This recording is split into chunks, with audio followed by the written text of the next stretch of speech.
Hi everyone, आप सबका स्वागत है कोड फॉर एजुकेशन में। ये है सीएसएस की फुट टूल की सीरीज गाइस, जिसको कंटिन्यू कर रहा हूं मैं। अब कुछ दिनों पहले मैंने इसे स्टॉप कर दिया था, बट अब आपको लगातार वीडियोस देखने को मिलेगी इसके अंदर। सीएसएस सीरीज को हम कंप्लीट करेंगे एंड आज का जो टॉपिक होने वाला है वो है सीएसएस ओवरफ्लो। ये है पार्ट नंबर 13। ऑलरेडी 12 पार्ट्स बना रखे हैं, लिंक डिस्क्रिप्शन में। अगर आपने नहीं देखे तो जाइए पहले वो देख लीजिए, देन आप इस वीडियो को देख सकते हैं।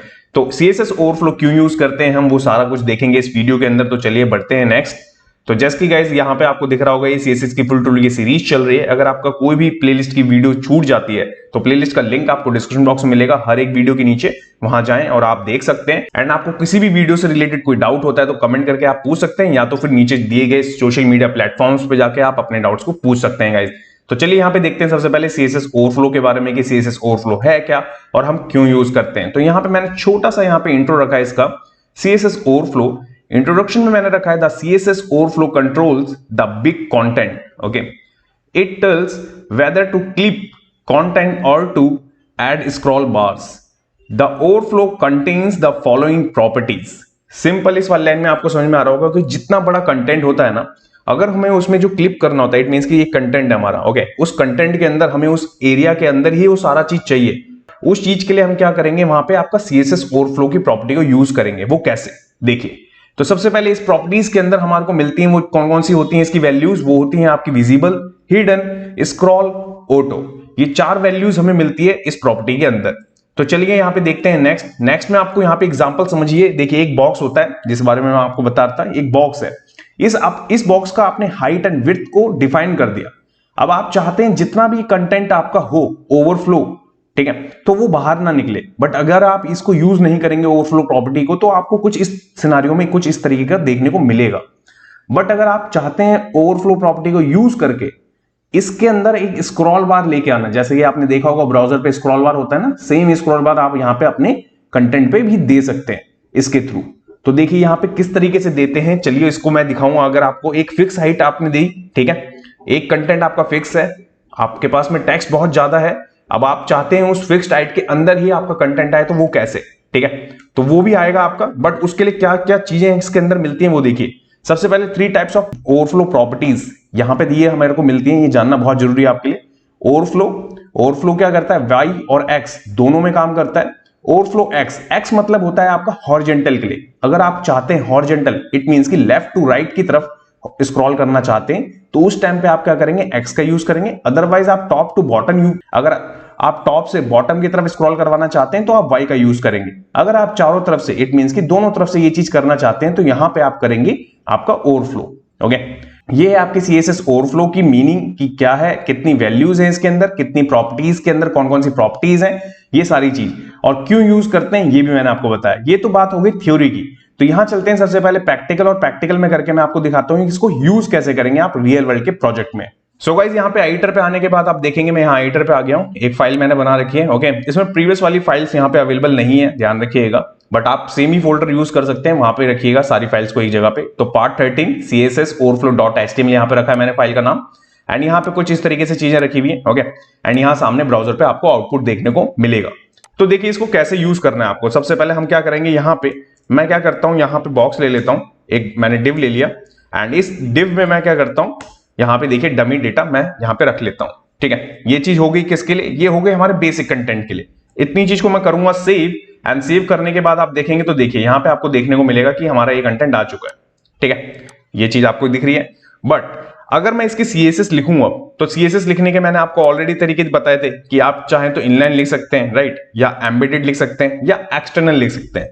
बट हम इस केस में क्या करेंगे, हम यहाँ पे करेंगे आपका एम्बेडेड वाला मेथड, इट मींस की इंटरनल में ही। ठीक है, तो मैं यहाँ पे टैग ले लूंगा स्टाइल, एंड स्टाइल टैग को क्लोज भी करेंगे।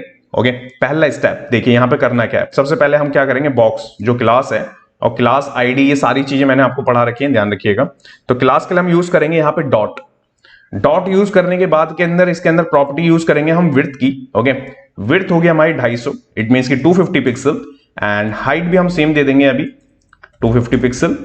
बॉर्डर होगा हमारा यहाँ पे 2 पिक्सल का सॉलिड, एंड यहाँ पे रेड। ये देखिए इतनी चीज को मैं अगर करूं सेव, एंड सेव करने के बाद आप देखेंगे तो देखिए, ठीक है, अभी यहाँ पे हमने डमी टेक्स्ट यूज करा ना, दैट्स वाई वो बार बार लैटिन इंग्लिश के बारे में ब्राउजर को अंडरस्टैंडिंग नहीं हो पा रही है। इसको मैं थोड़ा बड़ा कर दूं अगर, तो देखें आपको बड़ा करने पे कुछ इस तरीके से दिख रहा होगा। इट मीन्स कि अभी हमारा बॉक्स बड़ा है और कंटेंट कम है, तो अभी तो फिट है बिल्कुल। बट अगर मैं इसी को कॉपी पेस्ट कर दूं, ठीक है, अगर मैं इसी को कॉपी पेस्ट कर दूं इसी के अंदर 2 टाइम्स, तो देखिए क्या होगा। ये होगा जो सिनारियो आपको यहां पे विजिबल हो भी रहा है। जैसे कि मैंने अभी आपको एग्जांपल में समझाया था थ्योरी में, कि जब कभी भी हमारा कंटेंट, जो भी एरिया हमने डिफाइन करा है पिक्सल्स में, राइट, आपने परसेंटेज में करा है तो वो ऑटोमेटिकली एडजस्ट करता जाएगा। बट अगर जब आप पिक्सल यूज करते हैं तो पिक्सल में क्या होता है, वो स्टैटिक फॉर्म होती है। स्टैटिक फॉर्म में क्या होता है कि उससे ज्यादा जैसे ही कंटेंट होगा वो उससे स्ट्रेच नहीं करेगा। इसलिए आपको यहां पे दिख रहा होगा आपका टेक्स्ट बाहर आ गया है और आपका जो कंटेंट है वो उतने का उतने, बॉक्स कंटेंट उतना ही है। अब आप चाहते हैं यहां पे स्क्रॉल, ठीक है, तो स्क्रॉल करेंगे कैसे? देखिए एक प्रॉपर्टी है हमारे पास में ओवरफ्लो, जो मैं आप पढ़ा रहा हूं मैं आपको। स्क्रॉल यहां पे अगर मैं लिख दूं तो क्या होगा, मैं करूंगा सेव, एंड सेव करने के बाद आप देखेंगे यहां पे, तो देखिए स्क्रॉल आपको देखने को मिल रहा है। बट आप एक चीज और देख रहे हैं यहां पे, स्क्रॉल आपका वाई, इट मींस कि टॉप टू बॉटम तो चल रहा है, बट आप देखेंगे हॉरिजॉन्टल स्क्रॉल भी आ गया। बट आपका कंटेंट ऐसा तो नहीं है कि लाइक कि लेफ्ट टू राइट ज्यादा है कंटेंट, बट यहां पे तब भी स्क्रॉल दिख रहा है। क्यों?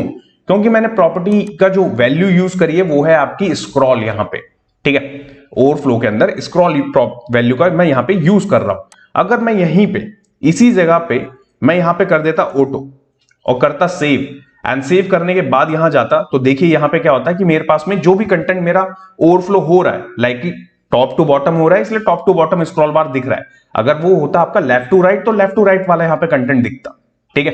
तो ये आप समझ पा रहे हैं कि किस तरीके से चीजें हैं यहां पे। अगर यही चीज, ये तो हो गई आपकी कि सिंगल वैल्यू के अंदर, अगर आप चाहते हैं कि मेरे को एक्स में चाहिए प्रॉपर्टी, तो मैं एक्स में यहां पे क्या करता, स्क्रॉल डाल देता, ठीक है। यहां पे मैं लिख देता स्क्रॉल, सिंपल। करता मैं सेव, एंड सेव करने के बाद देखता मैं यहां पे, तो यहां पे आपको दिख रहा होगा, देखिए आपने यहां पे एक्स दिया, बट हमारे यहां पे आपको दिख रहा होगा प्रॉपर्टी में स्क्रॉल भी आ रहा है। अगर मैं यहां पे वाई दे देता तो क्या चलता, अगर मैं करूं यहां पे सेव, एंड सेव करने के बाद आप देखेंगे तो देखिए। बट अगर आप चाहते हैं, ठीक है, यहां पे मैंने कौन कौन सी वैल्यू बताई थी आपको, स्क्रॉल, ऑटो, विजिबल, डिसेबल, ठीक है। अब विजिबल अगर मैं कर दूं यहां पे और कर दूं मैं सेव, तो सेव करने के बाद ये चलेगा? नहीं चलेगा। दिख रहा है आपको? नहीं चल रहा है, ठीक है। तो अगर आप चाहते हैं स्क्रॉल आए आपका कंटेंट ओवरफ्लो करने पे, तो आप यहां पे ऑटो रखिए, ये सबसे अच्छी ट्रिक होती है, ध्यान रखिएगा सीएसएस के अंदर। और उसको आप वैसे ही छोड़ देंगे तो देखिए जो भी आपका कंटेंट ओवरफ्लो होगा ना, वो आपका यहां पे स्क्रॉल करते हुए आपको विजिबल होगा, ठीक है। तो ये है आपका कैसे, ये है आपका टॉप टू बॉटम के लिए, ठीक है। ये चीज आप समझ गए। अब इसके बाद में आप देखेंगे कि अगर मैं इसको कर दूं यहां पे 60, ठीक है, मैं कम कर देता हूं थोड़ा सा और विड्थ, और कर दूं मैं सेव इसको, एंड सेव करने के बाद आप देखेंगे तो देखिए बॉक्स कंटेंट आपका बिल्कुल एडजस्ट कर रहा है, विड्थ इसकी एडजस्ट कर रही है, हाइट यहां पे आपको दिख रहा होगा, देखिए छोटा हो गया, बट यहां पे स्क्रॉल चल रहा है। तो आप समझ रहे हैं। तो ये है आपका स्क्रॉल प्रॉपर्टी। स्क्रॉल प्रॉपर्टी के अंदर कितनी वैल्यूज हैं वो आपने देखी, ठीक है। कैसे यूज कर सकते हैं आपने वो एग्जांपल देखा यहां पे अभी। इसको मैंने ऑलरेडी बूटस्ट्रैप के जितने प्रोजेक्ट्स मैंने आपके बनवाए हैं वहां पे मैंने ऑलरेडी डिफाइन करा है। अगर आपने नहीं देखे तो लिंक डिस्क्रिप्शन में जाके देखिए। अब नेक्स्ट वीडियो में मैं आपको क्या पढ़ाने वाला हूं वो भी एक बार देख लेते हैं। सो गाइस, नेक्स्ट वाले वीडियो में हम देखेंगे आपका सीएसएस बॉर्डर रेडियस के बारे में, कि किस तरीके से सीएसएस बॉर्डर रेडियस प्रॉपर्टी को यूज करते हैं सीएसएस के अंदर, theory and practical guys. Thanks for watching this video. जब के लिए till then bye bye guys.